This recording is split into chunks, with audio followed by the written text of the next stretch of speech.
छात्रों, आज के क्लास में हम लोग इशू ऑफ डिबेंचर की चर्चा करेंगे। यह BCom part 2 account honour fourth paper का क्लास है। और इसके पूर्व में हम लोगों ने शेयर के बारे में पढ़ा और उसके न्यूमेरिकल्स को सॉल्व किया।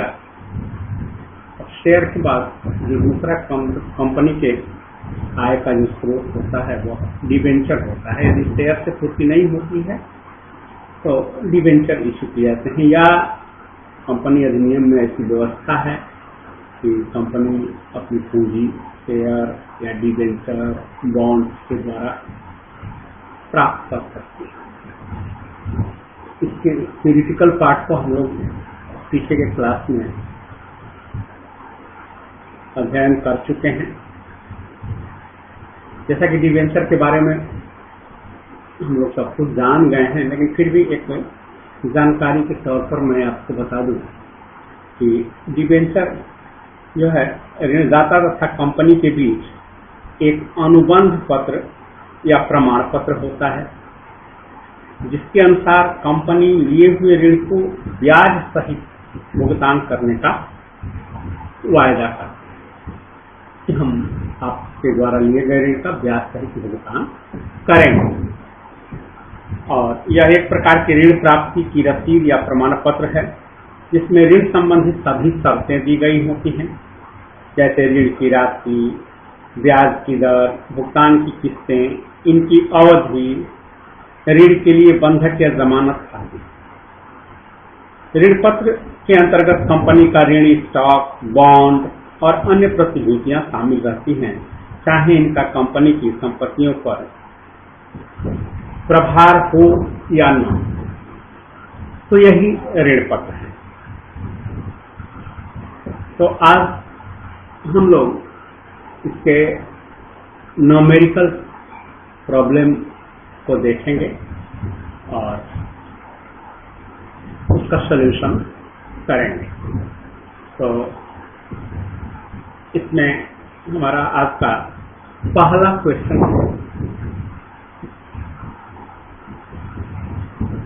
जो इसका न्यूमेरिकल प्रॉब्लम है, वह पहला प्रॉब्लम आज हम लोग सॉल्व करने जा रहे हैं।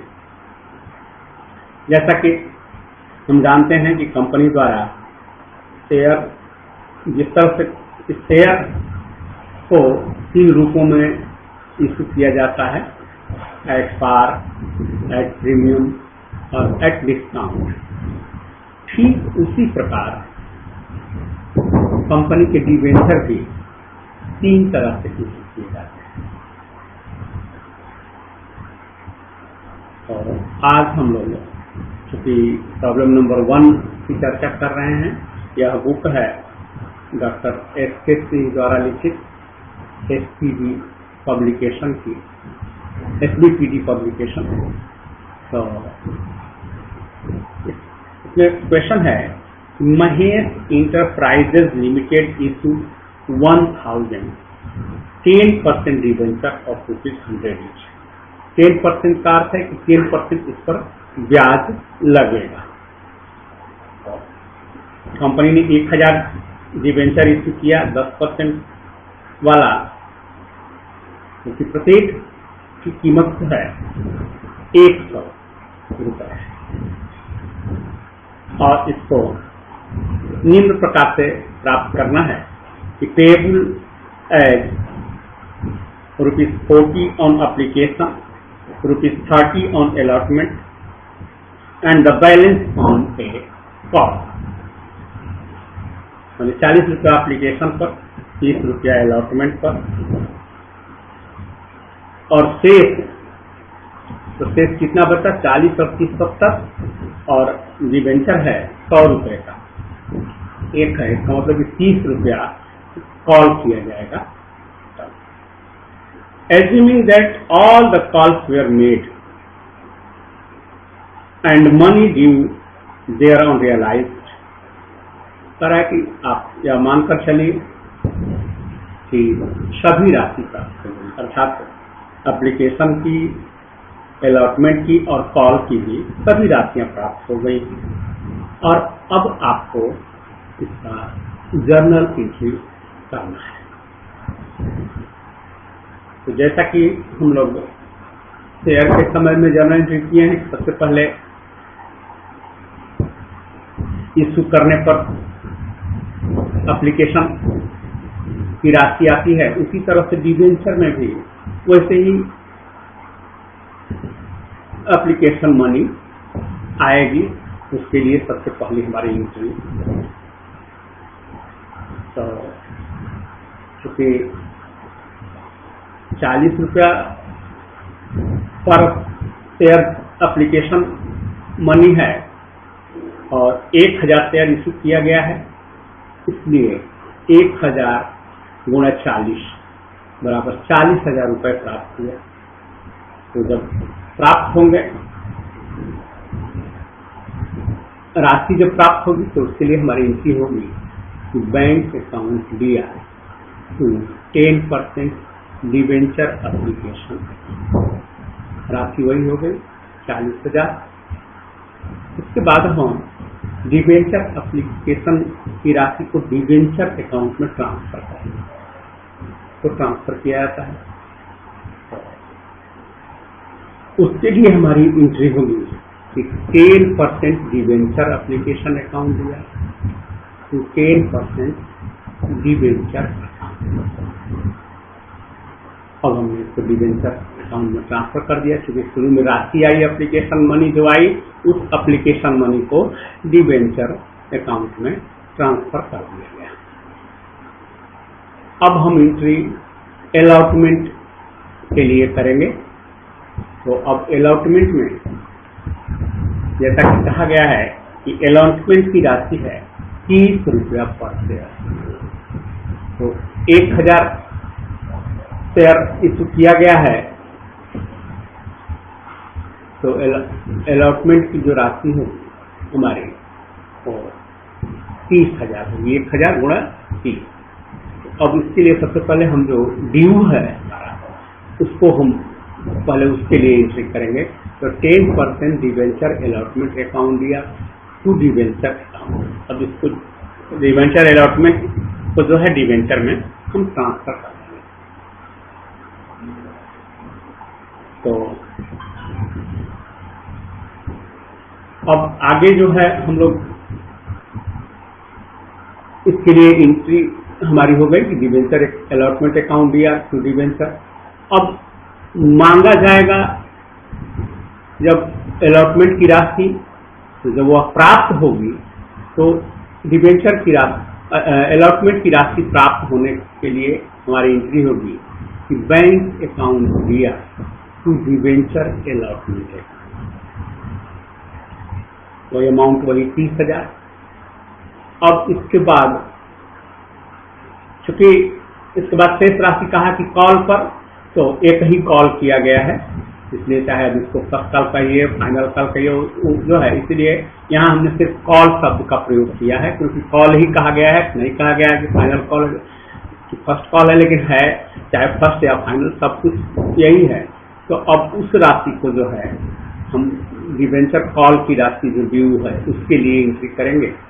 10% डिबेंचर कॉल अकाउंट दिया तो 10% डिबेंचर अकाउंट, इसको हम ट्रांसफर कर दिए डिबेंचर में कॉल की राशि को। अब इसके बाद अब कॉल की राशि हमें प्राप्त होगी। तो कॉल की राशि जब प्राप्त होगी तो उसके लिए जैसा कि हम जानते हैं कि जो भी राशि प्राप्त होती है तो फिर हम बैंक अकाउंट को डेबिट करते हैं। तो हमारी एंट्री होगी कि बैंक अकाउंट दिया टू 10% डिबेंचर कॉल। तो यही हमारी एंट्री है और हमारा प्रश्न बनकर तैयार हो गया।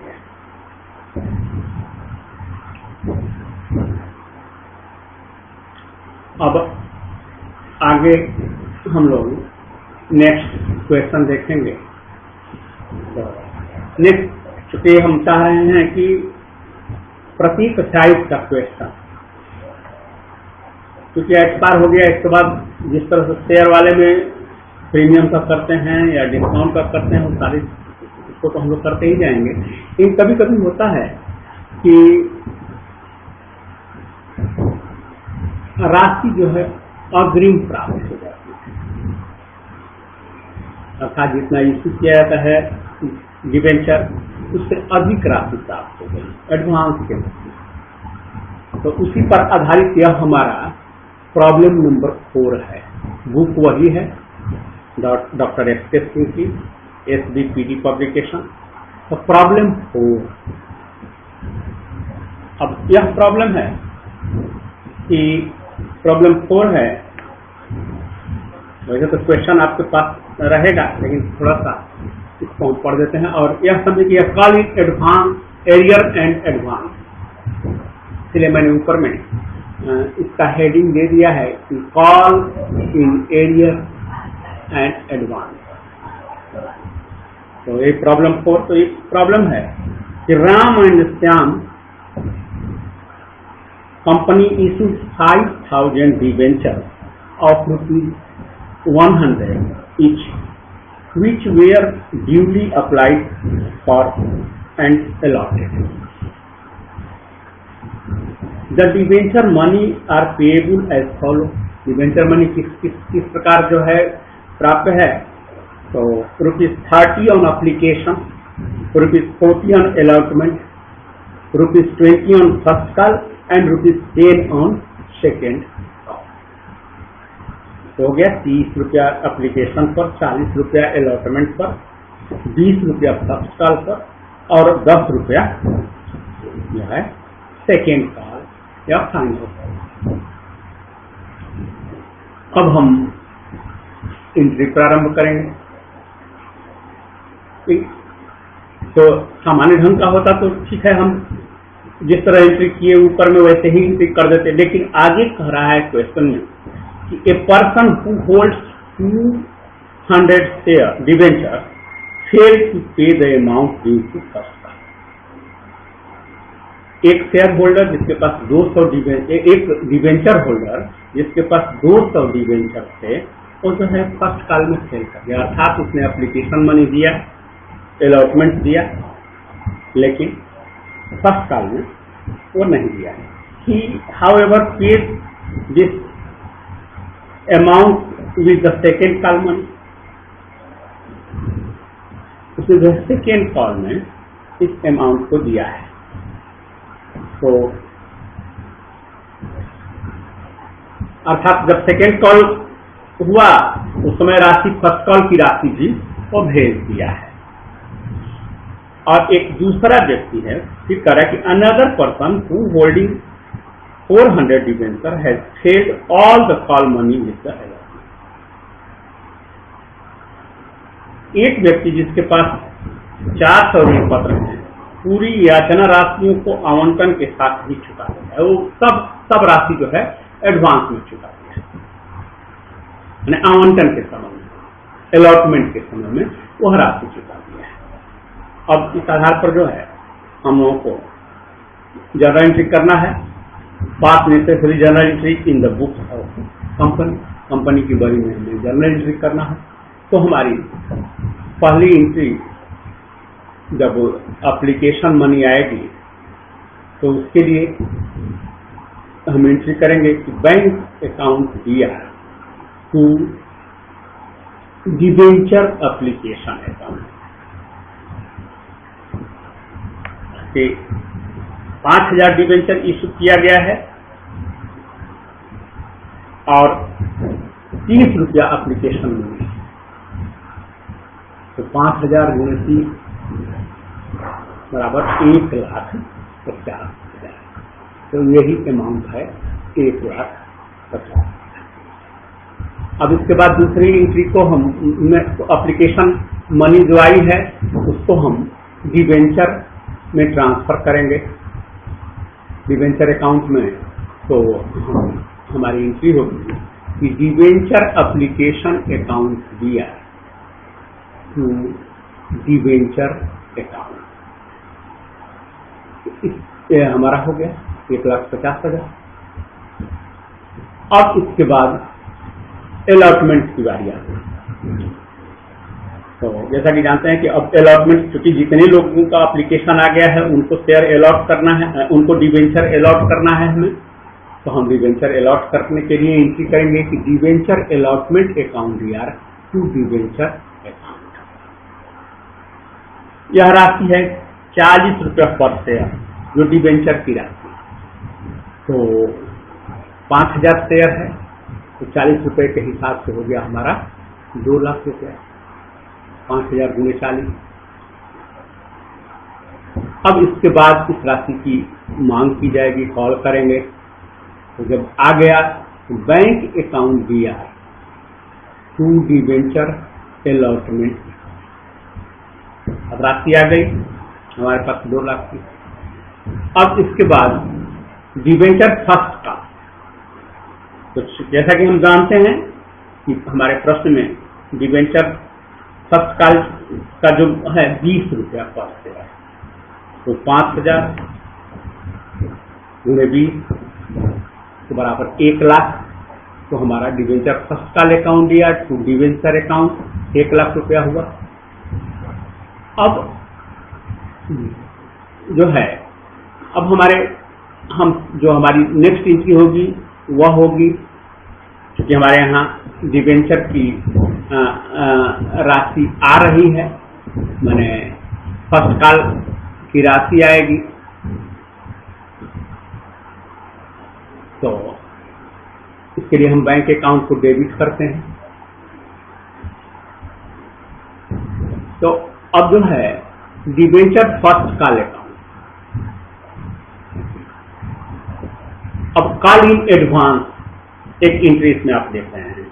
तो जैसा कि हम लोगों ने देखा था कि एक तो था जिसमें कि 400 शेयर वाला जो व्यक्ति था, जैसा कि प्रश्न में है कि एक 400 ऋण पत्र है पूरी याचना की राशियों को आवंटन के साथ चुका देता है। तो 400 शेयर का मतलब हो गया कि उसने जो है एडवांस हमें जो है 4,000 रुपया चुका दिया। इसलिए यहाँ एंट्री हम करेंगे कि बैंक अकाउंट दिया to debenture first call account और टू कॉल इन एडवांस 4,000 का एडवांस इसने दे दिया। और यहाँ जो है एक जो 200 वाला है उसने नहीं दिया है, इसीलिए यहाँ हम फर्स्ट कॉल में यहाँ लिखे हुए हैं 96,000, ताकि जो है उसका भी वर्णन हो जाए। और 4,000 जो एडवांस का एक तो नहीं दिया, 200 शेयर पर नहीं दिया 20 रुपए के हिसाब से, तो उसका हो गया 200 गुणे 20 4,000। तो इसलिए यहाँ 4,000 घट गया, लेकिन एक ने एडवांस में ही दे दिया, तो इसका 4,000 एडवांस है, इसका आगे एडजस्टमेंट करेंगे, यही ध्यान रखना है हमें। तो ये हो गया। इसके बाद अब डिवेंचर का सेकेंड कॉल करेंगे।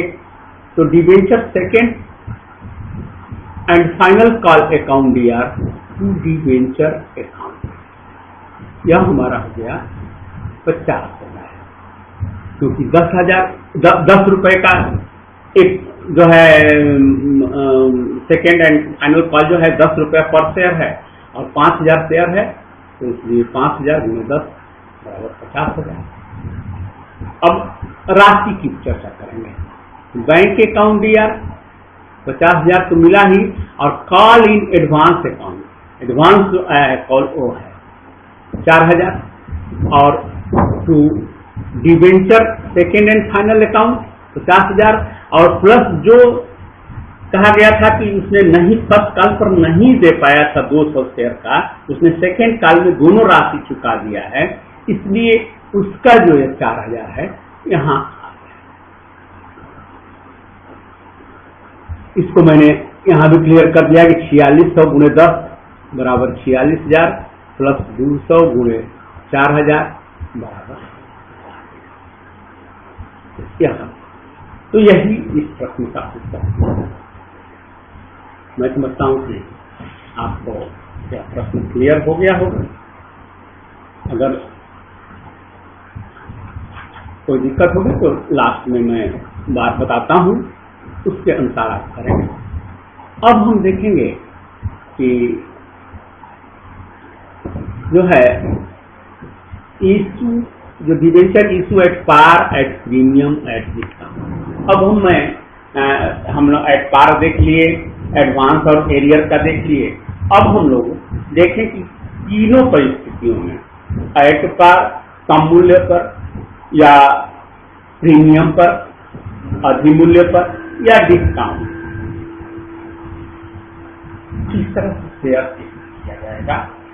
अगर कंपनी इशू करती है तो किस तरह से इसका हम लेखा करेंगे, क्योंकि हमें हर तरह की परिस्थितियों से अवगत होना आवश्यक है। यदि हर तरह की परिस्थितियों से अवगत नहीं होंगे तो एक तो अपने रियल लाइफ में भी कभी आवश्यकता पड़ी तो हम सही ढंग से इसका निपटारा नहीं कर पाएंगे, या परीक्षा के ख्याल से भी देखें एज ए स्टूडेंट तो हमें हर तरह के क्वेश्चंस को ध्यान में रखना होगा। इसीलिए मैंने एक साथ तीनों को मिलाकर के क्वेश्चन जो है सॉल्व करने का प्रयास किया है। अब इसमें है डॉक्टर एस.के. सिंह के ही बुक का प्रॉब्लम नंबर 6। अब इस प्रॉब्लम नंबर 6 को हम देखें तो इसमें है कि क्वेश्चन है कि make journal entry for the following. निम्न का जो है आपको जर्नल एंट्री करना है। कंडीशन तीनों कंडीशन दिए हुए हैं, एट पार के, एट प्रीमियम के और एट डिस्काउंट के। तो इसमें पहला है कि X limited issue 2007% debenture at ₹100 each, payable at ₹40 on application and balance on allotment. दूसरा है कि Y limited issued 5% debenture of ₹100 each at a premium of ₹10, payable at 40 on application and balance on allotment including principal।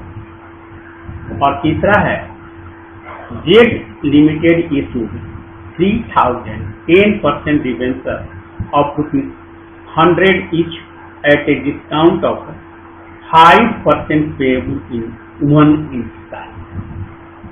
अब तीन तरह के question एक ही प्रश्न में 3 तरह से हम लोग पूछ सकते हैं कि तीनों परिस्थितियों में किस प्रकार हम एंट्री करेंगे। तो हम सबसे पहले पहली परिस्थिति को देखेंगे। तो पहली परिस्थिति में कहा जा रहा है कि X limited issue 7% debenture of ₹100 each, 2000 share है और ₹100 का प्रत्येक शेयर है, और पेएबल है ₹40 on application and balance on allotment. Application और अलॉटमेंट 2 बार। तो 40 हो गया अगर एप्लीकेशन पर, तो बाकी 60 हो गया अलॉटमेंट पर। तो इसको तो हम लोग पहले भी बना चुके हैं, इसलिए इसमें कोई हम लोगों को परेशानी नहीं आप लोगों को होनी चाहिए, लेकिन फिर भी मैंने बना दिया है क्वेश्चन को। तो पहली परिस्थिति में सबसे पहले हम एप्लीकेशन मनी के लिए bank account DR to 7% debenture application account, तो जो है हमारा आ गया, चूंकि 2000 शेयर है और ₹40 का प्रत्येक शेयर एप्लीकेशन मनी है, तो 2000 गुना 40 बराबर 80,000। अब डिबेंचर एप्लीकेशन को डिबेंचर अकाउंट में ट्रांसफर कर देंगे। तो उसके लिए entry debenture application account DR to 7% debenture account, क्योंकि इसमें जब भी परसेंटेज दिया रहे तो हमेशा उसको हम लोगों को साथ में लिखना है। ताकि यह पता चल सके कि हाँ कितना इंटरेस्ट देना है। अगर नहीं दिया है क्वेश्चन में तो परीक्षा के ख्याल से कोई बात नहीं, हम नहीं लिखेंगे, क्योंकि अपने मन से तो हम लिखेंगे नहीं। तो यहाँ दिया हुआ है 7% डिवेंचर, इसलिए हम लोग यहाँ 7% लिख रहे हैं। डिवेंचर एप्लीकेशन को जो है हम डिवेंचर में ट्रांसफर कर दिए। इसके बाद हम अलॉटमेंट की बात करेंगे। तो 7% डिवेंचर अलॉटमेंट अकाउंट दिया टू 7% डिवेंचर अकाउंट, इसको जो है डिवेंचर अकाउंट में हम ट्रांसफर कर रहे हैं। और इसके बाद हम राशि की मांग करेंगे। अब रेस्ट जो हमारी राशि है 2000 × 60 बराबर 1,20,000, तो वही यहाँ है। डिवेंचर अलॉटमेंट अकाउंट दिया टू 7% डिवेंचर अकाउंट 1,20,000, और जब राशि प्राप्त होगी तो बैंक अकाउंट दिया टू 7% अलॉटमेंट 7% डिवेंचर अलॉटमेंट। तो अब यहाँ राशि हम लिखना छूट गया है हमसे गलती से, आप भी चूंकि वही है इसलिए नहीं लिखा, गलती से क्या वही है इसलिए नहीं लिखा गया है। आप यहाँ 1,20,000 लिखो, यही ध्यान रखें। तो हमारी जो पहली परिस्थिति है वह पूरी हो गई। इसमें क्वेश्चन का जो एक पहला पार्ट है। अब सेकेंड पार्ट की हम बात करेंगे। तो सेकेंड पार्ट में कह रहा है कि Y लिमिटेड 5% 5,000 डिवेंचर इशू कर रहा है, जो कि 100 रुपए का प्रत्येक डिवेंचर है, और इसमें 10 रुपया प्रीमियम, 100 रुपए का डिवेंचर है और प्लस 10 रुपया प्रीमियम का दिया जा रहा है। The payable at 40 on application and balance on allotment including, अर्थात 40 रुपया एप्लीकेशन पर तो, और बाकी बैलेंस, तो बैलेंस कितना बचा 60 रुपया और प्लस इंक्लूडिंग प्रीमियम तो प्लस 10 रुपया, अर्थात 70 रुपया लिया जाएगा। यही हम लोगों को ध्यान रखना है। 10 रुपया प्रीमियम लेना है तो उसको भी हम जोड़ लेंगे। इसके लिए जो है दूसरी परिस्थिति के लिए हमारी एंट्री होगी। पहले जो एप्लीकेशन मनी की राशि आएगी तो बैंक अकाउंट दिया तो 5% डिवेंचर एप्लीकेशन अकाउंट, और जो है हमारी राशि हो जाएगी 2 लाख। इसके बाद हमारी दूसरी एंट्री होगी कि 5% debenture application account DR to debenture account.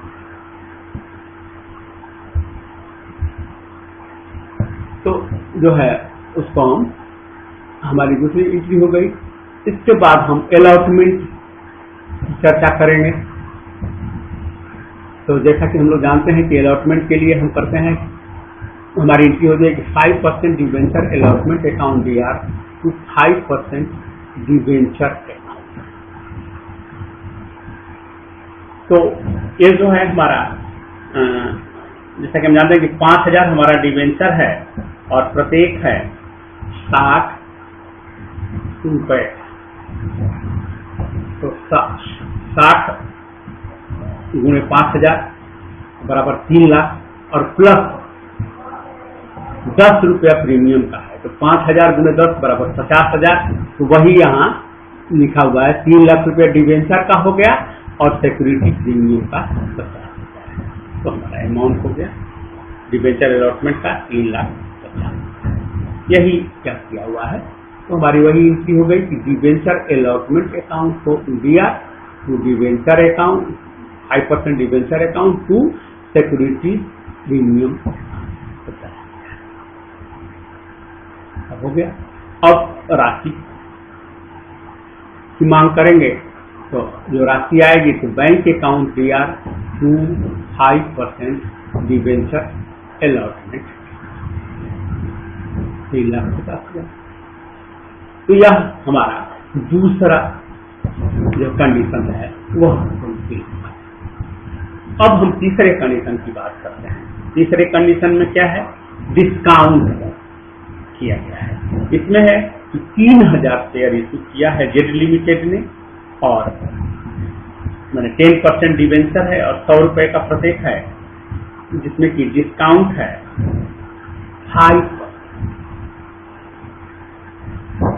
5% discount पर इसको जो है अलॉट किया गया है।